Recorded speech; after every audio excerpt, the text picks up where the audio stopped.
mau ngajak teman-teman ada pondok pesantren pendidikan, ya Bang ya? Ya. Pendidikan di pedalaman Kalimantan, di tepi Sungai Kapuas.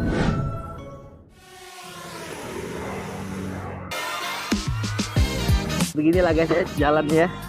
Allah, Allah, Allah. Tentunya kita terus berdoa bagaimana akses ke sini lebih baik.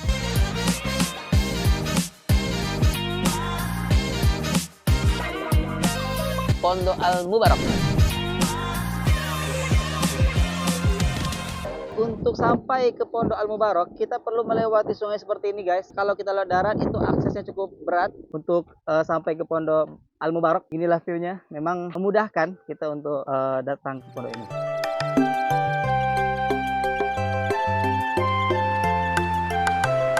Ini Sungai Kapuas, ini sungai terpanjang di Indonesia.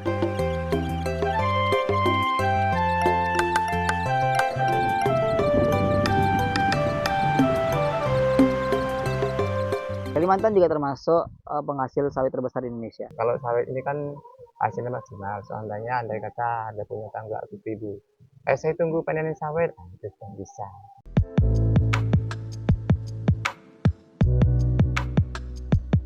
Nah, itu tuh rumah itu.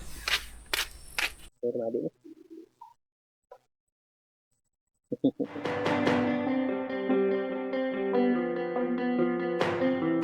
Kita sampai di Al-Mubarak.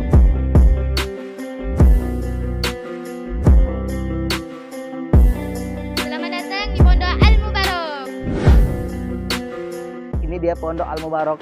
Kita telah melewati sungai, jalan, dari jalan besar sampai jalan kecil, sampailah akhirnya di Pondok Al-Mubarak. Dan seperti apa dia?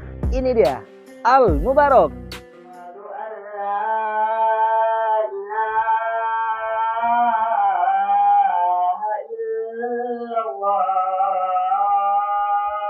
Sekarang kita sudah sama Kiai, Ustadz di sini, pimpinan pondok di sini, beliau pengasuh di Pondok Al-Mubarak.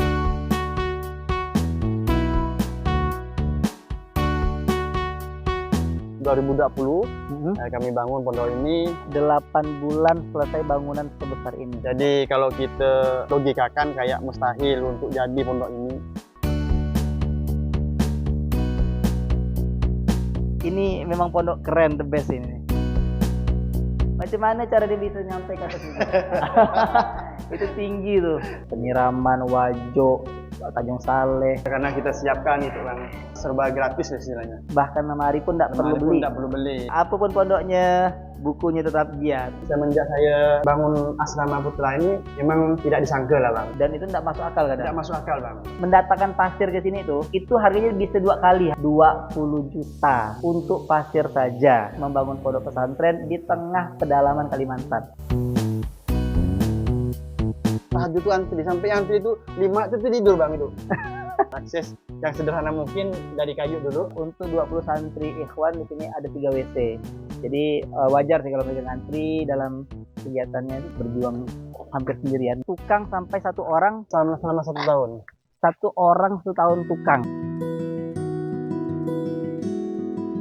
Selama 1 tahun itu jadi ini bang, walaupun masih belum sempurna, belum finishing, tapi bisa ditempati lah alhamdulillah.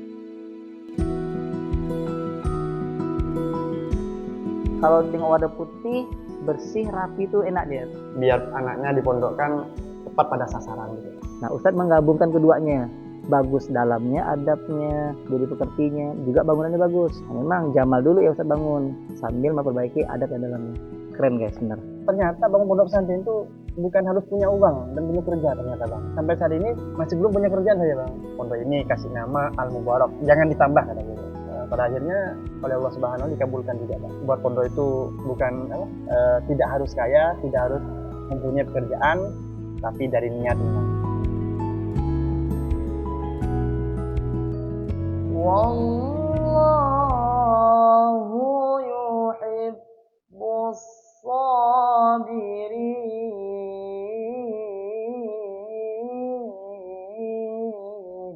Jadi santri di sini nih, kalau ustadznya lagi ada tamu nih, ikut. Nah, jadi dia mau dapat ilmu juga teman-teman. Khusus untuk tamu gitu bang. Jadi ruangannya adem, juga ada kamar mandinya kawan. Jadi kita siapkan kamar mandinya.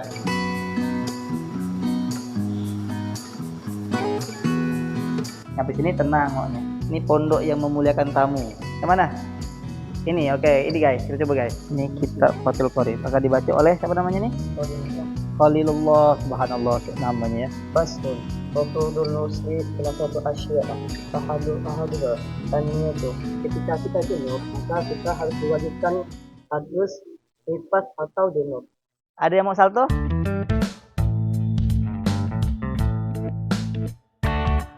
Akan dibangun pondok putri karena di pedalaman perlu ekstra ordinary, extravaganza, ekstra tenaga lah untuk mencapainya. Nih tempatnya.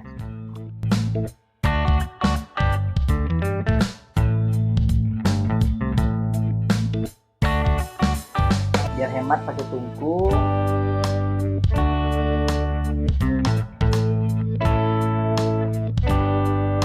Untuk makan santri sehari 2 kali. Dia pakai kotak nasi seperti ini, Bang. Ada lauknya di sini, ada sayur di sini.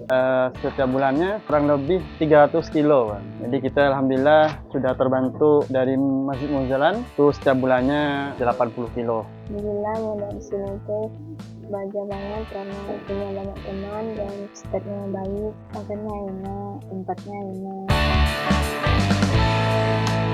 Sekarang kita mau lihat bagaimana kondisi putri. Kita masuk ke dalam guys. Dan memang rapi ya. Di sini sama dengan Putra kita memang sediakan lemari yang gratis sehingga tidak merepotkan orang tuanya. Ini kita, Bang, yang sudah dipakai kelas tahun kemarin. 14 kamar cuma 2. Satu kamar sebesar ini kurang lebih 3 kali 3,5 seperti ini guys. Ada yang 7, ada yang 8.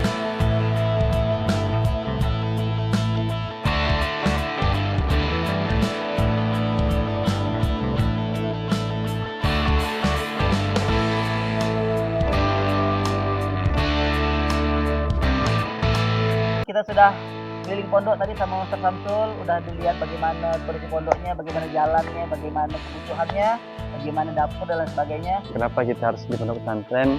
Karena pondok pesantren itu sudah terjaga semuanya, ibadahnya, akhlaknya, sehari-harinya, makannya, semuanya terjaga. Maka kita sarankan ke pondok pesantren, insya Allah semuanya akan terjaga. Mudah-mudahan kepada abang-abang yang sudah berkunjung sini, mudah-mudahan pondok ini menjadi berkah dan abang-abang sendiri diberikan kesehatan oleh Allah Subhanahu wa taala, terus menjadi orang yang bermanfaat bagi umat. Amin ya rabbal alamin. Oke, makasih banyak. Assalamualaikum warahmatullahi wabarakatuh.